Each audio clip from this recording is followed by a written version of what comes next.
pagi Pak, terima kasih atas waktu dan kesempatan yang telah diberikan kepada saya. Perkenalkan, nama lengkap saya Yuni Clotilda Naro dengan NIM 19030300033 dari kelas A semester 3. Pada kesempatan kali ini saya akan mereview untuk buku pertama dengan judul Perbuatan Penelitian dalam Dunia Nyata untuk memenuhi tugas mata kuliah metode penelitian sosial. Bab pertama, perkenalan. Penelitian organisasi di dunia nyata. Penelitian di dunia nyata merupakan sebuah upaya sistematis dan terorganisasi untuk menyelidiki suatu masalah secara khusus yang membutuhkan pemecahan. Melakukan riset di dunia nyata biasanya diawali dengan identifikasi area luas untuk penelitian, pemilihan topik, merumuskan penelitian atau tujuan, menentukan pendekatan, merumuskan rencana, mengumpulkan informasi, analisis data hasil temuan. Sifat dari sebuah teori yaitu menunjukkan hubungan yang memuaskan dan berguna serta bisa digeneralisasikan ke banyak orang. Alasan mengapa dalam penelitian di dunia nyata menggunakan proses deduktif dan induktif. Proses deduktif biasanya bergerak menuju pengujian hipotesis, sedangkan proses induktif perencanaannya dibuat untuk pengumpulan dan setelah itu data tersebut dianalisis untuk melihat apakah ada pola yang muncul yang menunjukkan hubungan antara kedua variabel tersebut. Bab kedua, perspektif teoritis dan penelitian metodologi. Perspektif epistemologi dan ontologi. Ontologi adalah sebuah studi tentang keberadaan yang mewujudkan pemahaman apa adanya. Epistemologi mencoba memahami apa itu artinya mengetahui dan memberikan latar belakang filosofi. Dalam perspektif teoritis terdapat interpretivisme yang merupakan sebuah sikap anti-positivisme dari kehidupan dunia sosial. Fenomenologi merupakan sebuah upaya untuk memahami realitas sosial yang dilakukan berdasarkan pengalaman. Realisme dimulai dari ilmu pengetahuan tentang dunia adalah yang benar dan akurat, serta hermeneutik dan penyelidikan naturalistik yang berarti penelitiannya melibatkan mereka yang paling dekat dengan komponen manusia seperti wawancara, observasi, dan penyelidikan kritis. Metodologi penelitian terdiri dari penelitian eksperimental dan kuasi-eksperimental, penelitian tindakan, survei analitis, penelitian fenomenologi, dan penyelidikan heuristik. Dalam memilih pendekatan dan strategi penelitian, peneliti harus menghubungkan elemen penelitian serta memperhatikan kerangka waktu untuk penelitian, studi eksploratif, deskriptif, dan menggunakan berbagai metode. Bab yang ketiga, memilih dan merencanakan dengan baik proyek penelitian. Memilih topik penelitian. Sumber topik penelitian yaitu melalui literatur dan langsung dari tempat kerja. Cara menghasilkan ide penelitian. Yang pertama, memeriksa kekuatan dan kelemahan Anda sendiri, melihat proyek masa lalu, mencari literatur, menjelajahi preferensi pribadi, menggunakan proyek masa lalu, dan diskusi. Topik yang harus dihindari dalam penelitian yang pertama, terlalu besar, ditelusuri ke satu sumber, terlalu sepele, kekurangan bahan sumber daya, kurangnya sponsor, dan terlalu teknis. Dalam menemukan literatur ada dua. Yang pertama, literatur yang berhubungan dengan subjek penelitian Anda dan literatur tentang metodologi penelitian. Dalam menulis proposal proyek ada dua jenis. Yang pertama, proposal organisasi ditulis untuk mendapatkan dana dalam sebuah proyek. Yang kedua, proposal akademik yaitu rencana untuk melakukan penelitian sebagai bagian dari akademik program studi. Dalam mempersiapkan dokumen akhir, dalam penulisan proposal harus mengusahakan untuk memastikan bahwa dokumen tersebut ada di internal konsisten dan tidak ada celah antara tujuan dan proses penelitian. Etika dalam penelitian berarti karakter atau kebiasaan yang berkaitan dengan perilaku peneliti tersebut. Bab yang keempat, eksperimental dan kuasi eksperimental desain penelitian. Struktur penelitian eksperimental secara sederhana ada dua langkah. Yang pertama tahap perencanaan dan yang kedua tahapan operasional. Berikut tahapan secara lebih rinci. Yang pertama, mengidentifikasi masalah atau pernyataan yang menarik. Yang kedua, meninjau literatur dan teori yang relevan. Yang ketiga, mengembangkan pertanyaan dan hipotesis. Yang keempat, pertanyaan penelitian. Yang kelima, hipotesis. Yang keenam, mengidentifikasi variabel secara operasional. Yang ketujuh, mengidentifikasi variabel independen dan dependen. Yang kedelapan, melakukan studi melalui tahap operasional penelitian. Yang kesembilan, menggunakan statistik deskriptif dan inferensial. Yang ke-10, menerima atau menolak hipotesis. Dan yang ke-11, mempersiapkan laporan formal. Struktur desain eksperimental yang benar adalah bahwa peneliti memiliki kendali atas eksperimen, yaitu siapa, apa, kapan, di mana, dan bagaimana eksperimen itu dilakukan. Dalam merancang instrumen penelitian, kesimpulan yang dapat dipertahankan dan dibuat berdasarkan data, apapun alat penelitian yang digunakan, seperti kuesioner, jadwal wawancara, dan observasi jadwal, harus valid secara internal dan bisa diandalkan. Adapun masalahnya, seperti validitas yang berarti bahwa instrumen mengukur apa yang ingin diukur, serta reliabilitas berarti bahwa instrumen konsisten dalam pengukuran ini. Berikut bab kelima, merencanakan deskriptif dan survei analitik. Survei adalah sebuah alat penelitian yang umum karena memungkinkan pengumpulan data yang besar dari sampel yang besar. Pada dasarnya terdapat dua jenis survei, di antaranya adalah analitis dan deskriptif. Ada dua kuesioner yang sering digunakan. Yang pertama, kuesioner yang melalui metode survei yang diberikan sendiri, baik melalui pos, pengiriman, serta online. Sedangkan kuesioner yang diberikan pewawancara, baik itu secara terstruktur, fokus kelompok, dan melalui telepon. Kuesioner yang paling murah biasanya melalui pos dan online, sedangkan kuesioner yang diberikan pewawancara memungkinkan pewawancara untuk mengeksplorasi masalah. Maka untuk mengatasi masalah tersebut ada dua langkah. Yang pertama, meminimalkan under coverage dan over coverage dalam kerangka sampling. Yang kedua, meminimalkan jumlah data yang hilang, termasuk non-responden terhadap survei dan keiteman individu. Untuk dapat mendorong tingkat responden yang tinggi, maka penelitian harus menggunakan etika yang cermat dan tidak menekan orang untuk berpartisipasi atau menjawab pertanyaan yang mereka ajukan. Bab yang keenam, merancang studi kasus. Pada umumnya, studi kasus sering digunakan di berbagai topik, termasuk kinerja organisasi, mengevaluasi hubungan antara individu, tim atau departemen, dan implementasi proyek. Studi kasus seringkali bersifat deduktif yang dimulai dari premis teoritis atau sikap. Ketika melakukan studi kasus, maka akan melibatkan satu atau beberapa unit analisis dalam kombinasi dengan desain casing tunggal atau ganda. Biasanya dalam studi kasus, penelitian harus bertujuan untuk mengumpulkan berbagai sumber bukti dan mengembangkannya menjadi rantai bukti, menghubungkan pertanyaan penelitian, data, analisis, dan laporan studi kasus. Data untuk studi kasus biasanya dikumpulkan dari berbagai sumber termasuk dokumentasi, arsip, wawancara, dan observasi atau partisipasi.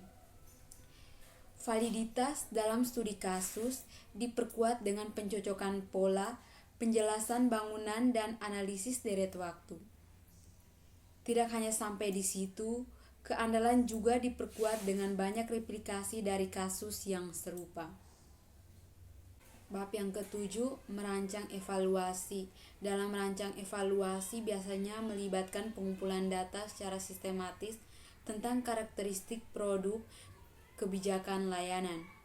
Dalam evaluasi, biasanya fokus pada reaksi peserta pelatihan terhadap suatu program dan seberapa banyak pengetahuan baru yang mereka peroleh, serta seberapa banyak pengetahuan tersebut ditransfer ke pekerjaannya.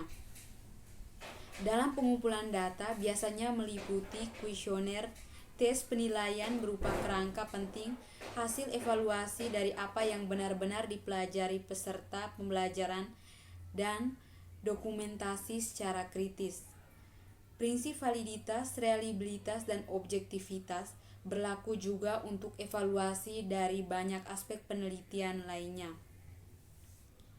Dampak evaluasi akan meningkat jika pemangku kepentingan terus diberi informasi tentang hasilnya saat mereka muncul, terutama jika itu tidak diinginkan atau tidak terduga. Evaluasi yang gagal untuk memperhitungkan masalah etika akan sering gagal, sedangkan pendekatan etis mencakupi fokus pada kebutuhan individu daripada kebutuhan individu untuk tujuan organisasi. Kerangka etika biasanya digunakan untuk memberikan panduan tentang bagaimana etika dapat dimasukkan ke dalam proses pengambilan keputusan. Bab yang ke-8, pengumpulan data primer kuesioner. Kuesioner merupakan salah satu alat pengumpulan data yang paling populer. Menguji coba kuesioner biasanya mempengaruhi pertanyaan yang cenderung menyesatkan. Yang harus dihindari saat menyusun pertanyaan individu adalah penggunaan bahasa prasangka, ketidaktepatan, pertanyaan pengaruh, pertanyaan ganda, pertanyaan asumsi, pertanyaan hipotesis, dan pengetahuan ingatan. Isi pertanyaan harus jelas. Dalam menulis pertanyaan, masalah seperti validitas perlu diingat. Oleh karena itu, isi kuesioner perlu mencakupi isu-isu penelitian yang telah ditentukan. Menyusun jawaban adalah aturan utamanya bahwa itu harus mutlak menjelaskan bagaimana responden mengisi kuesioner. Tata letak kuesioner dan penggunaan hipografi dapat mempermudah pembuatan kuesioner secara lengkap dan lebih menarik bagi responden serta meningkatkan tanggapan. Biasanya instruksi yang jelas dan disusun dengan baik untuk mengisi kuesioner juga dapat meningkatkan tingkat responden. Kuesioner email dan web biasanya sering menawarkan alat baru dan berpotensi kuat, tetapi juga membutuhkan keterampilan desain tambahan. Namun pada akhirnya, semua kuesioner, baik yang berbasis kertas, email, berbasis web, harus lengkap pertanyaan individu, jenis pertanyaan, urutan pertanyaan, penggunaan skala, dan harus melewati instruksi. Bab yang ke-9, mengumpulkan data primer wawancara. Wawancara merupakan sebuah percakapan antara orang di mana satu orang memiliki peran peneliti. Wawancara biasanya menimbulkan tantangan karena interaksi antara manusia, pewawancara, dan responden. Wawancara merupakan penelitian yang paling logis dan teknik yang ampuh untuk membantu orang membuat hal eksplisit yang sampai sekarang ada implisit untuk mengartikulasi perasaan dan pemahaman mereka. Wawancara dibagi atas 5. Yang pertama, wawancara terstruktur atau terarah. Yang kedua, wawancara semi terstruktur yang seringkali digunakan secara kualitatif, analisis. Yang ketiga, wawancara non-direktif digunakan untuk mengeksplorasi suatu masalah secara mendalam. Yang keempat, wawancara terfokus. Yang kelima, wawancara percakapan informal. Wawancara harus dapat memastikan kredibilitas bahwa temuan dapat dipercaya yang mencakupi masalah validitas dan reliabilitas. Dalam melakukan wawancara, biasanya harus memanajemen tayangan, penggunaan bahasa, memperhatikan kontrol, bagaimana berimprovisasi, teknik bertanya, keterampilan mendengarkan secara aktif, mengamati, menguji, meringkas pemahaman, menutup wawancara, merekam dan mentranskrip data, berurusan dengan responden yang bermasalah, dan menggunakan wawancara multikultural. Biasanya, bahaya dalam wawancara tidak hanya berasal dari jenis pertanyaan yang diajukan, tetapi cara mereka diartikulasi oleh pewawancara. Masalah etika adalah yang terpenting karena kerahasiaan mungkin lebih kultus untuk diperhatikan daripada dalam bentuk pengumpulan data lainnya seperti kuesioner pos.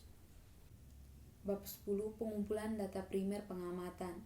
Pengamatan adalah sebuah kombinasi kompleks dari penglihatan, suara, sentuhan, penciuman, dan persepsi.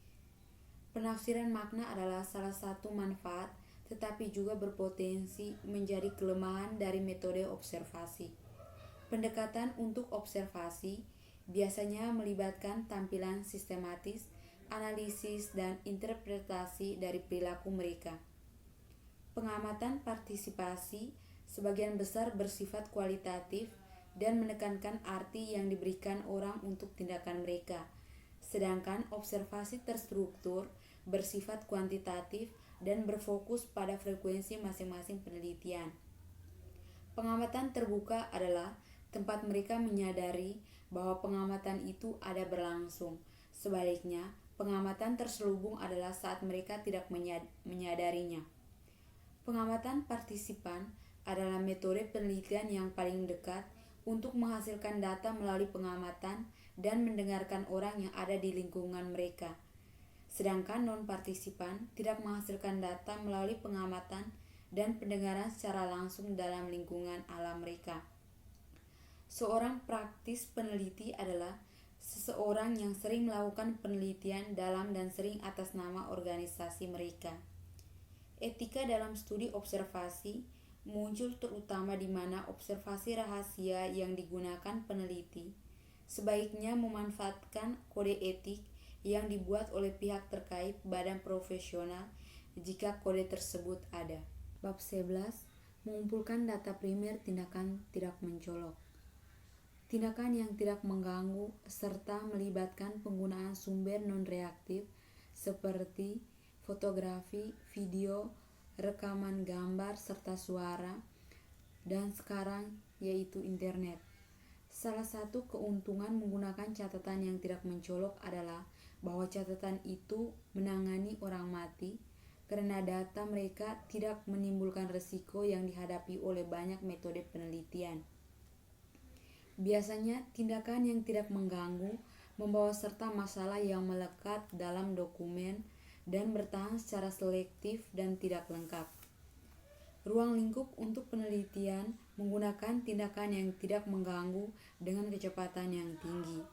Biasanya penggunaan kontrak etis mungkin menjadi salah satu cara untuk mendamaikan kepentingan yang berbeda. Bab 12. Data kualitatif menganalisis dan mempresentasikan. Proses pengkategorian data sangat penting karena untuk analisis data sangat tergantung pada jenis data yang sedang dikumpulkan. Oleh sebab itu, langkah pertama adalah mengklasifikasi data Anda menjadi salah satu dari dua kategori.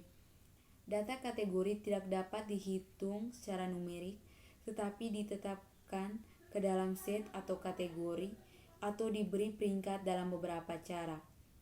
Berikut pengkategorian data. Yang pertama, data nominal merupakan kategori tanpa urutan. Yang kedua, data ordinal terdiri dari peringkat nilai. Yang ketiga, data interval nilai numerik diterapkan sepanjang skala dengan interval yang sama. Yang keempat, data rasio adalah bagian dari data interval dan skalanya juga merupakan interval, tetapi ada nol mutlak yang mewakili beberapa arti. Masuk data, tata letak, dan kualitas dimulai dengan membersihkan data, merencanakan dan menerapkan input data yang sebenarnya dan berurusan dengan masalah data yang hilang. Data dapat disajikan secara deskriptif, melalui penggunaan diagram lingkaran, diagram batang, dan histogram, atau menggunakan penggunaan statistik deskriptif. Adapun bahaya yang melekat dalam pengujian hipotesis adalah membuat kesalahan tipe pertama, tolak membuat hipotesis ketika itu pada kenyataan yang benar, dan kesalahan tipe 2, menerima hipotesis jika salah. Bab 13. Mengumpulkan dan menganalisis data kualitatif. Karakteristik penelitian kualitatif. Penelitian kualitatif mengambil berbagai bentuk dan hasil dari pengumpulan data instrumen seperti observasi, wawancara, kuesioner, dan dokumen. Penelitian kualitatif sering dianggap kurang valid dan andal. Berikut ini merupakan kerangka konseptual untuk proyek penelitian liberalisasi. Yang pertama, kerangka konseptual berbicara tentang struktur penelitian yang sedang dirumuskan. Yang kedua, pertanyaan penelitian dapat diorientasikan untuk menggambarkan keadaan dan mendeskripsikan proses. Yang ketiga, unit analisasi berarti dalam penelitian kualitatif harus diambil tahap desain. Fokus utama dari penelitian kualitatif adalah memahami cara orang bertindak dan akun yang diberikan orang untuk tindakan ini. Dalam penelitian kualitatif, pertanyaan tidak selalu ditulis di awal penelitian. Mengumpulkan data kualitatif biasanya melalui observasi, maka akan memperoleh data kualitatif dan informasi kuantitatif. Data dikumpulkan melalui berbagai metode termasuk catatan lapangan, foto dan sumber lainnya tentang sejauh mana foto membantu dalam konstruksi sosial realitas. Analisis melibatkan proses memecahkan data menjadi bagian yang lebih kecil untuk diungkapkan elemen karakteristik dan strukturnya. Pendekatan yang paling umum dalam menganalisis data kualitatif adalah melalui analisis konten. Reliabilitas penelitian kualitatif dapat diperkuat menggunakan banyaknya kasus atau dengan mendukung pernyataan melalui banyaknya contoh. Bab 14. Menulis laporan penelitian. Dalam menulis laporan penelitian, terdapat struktur yang berbeda dan diperlukan untuk laporan studi kasus, organisasi, dan teknis yang disertai akademis dan artikel jurnal. Struktur umum yang diperlukan untuk organisasi adalah yang menyajikan 5 argumen dan temuan di awal, menggunakan sisa laporan untuk mendukung mereka. Biasanya disertasi dan tesis pasti berisi abstrak, pendahuluan, beberapa teori, ditambah bab tentang metodologi penelitian, temuan, analisis, dan kesimpulan atau rekomendasi. Struktur artikel jurnal yang tepat ditentukan oleh jurnal yang bersangkutan, namun artikel semacam itu seringkali akan berisi bagian yang kuat serta teoritis. Garis besar penulisan artikel akademis diawali dengan halaman judul, abstrak yang memberikan ringkasan singkat dari artikel, pendahuluan, tinjauan pustaka, metodologi, hasil yang seperti judulnya, diskusi menggunakan data dan referensi. Beberapa pertimbangan etis yang harus dipikirkan saat menulis penelitian, termasuk menjaga kerahasiaan dan berhati-hati untuk tidak melanggar undang-undang hak cipta. Penulis harus mengembangkan nada dan gaya menulis dalam konteks teks untuk siapa laporan itu ditulis. Proses review dilakukan untuk mendapatkan ulasan dari program akademis dengan materi pelajaran yang bermanfaat. Bab 15. Riset tindakan dan perubahan. Penelitian tindakan adalah istilah yang sering digunakan untuk bisa meningkatkan berbagai kegiatan dan metode. Pada umumnya, penelitian tindakan digunakan untuk mengatasi masalah dunia nyata dengan peneliti tersebut menjadi terlibat aktif dalam proses penelitian sebagai agen perubahan. Metode pengumpulan data meliputi buku harian dan dokumen, observasi kuesioner, wawancara, kerja memori, dan analisis foto, rekaman audio, dan video. Prinsip etika yang biasa ditaati termasuk akses negosiasi, janji kerahasiaan, menjamin hak peserta untuk menarik dan memeriksa agar dapat melihat peserta setuju dengan interpretasi yang muncul dari penelitian. Salah satu kekurangan dari penelitian tindakan adalah seringkali dibutuhkan banyak waktu untuk menyelesaikan banyak proyek penelitian. Pada umumnya, cenderung terdapat tindakan yang cukup unik dan sulit untuk digeneralisasikan. Masalah untuk generalisasi mungkin bisa diperkuat dengan replikasi temuan dari suatu kejadian. Sekian review untuk buku pertama.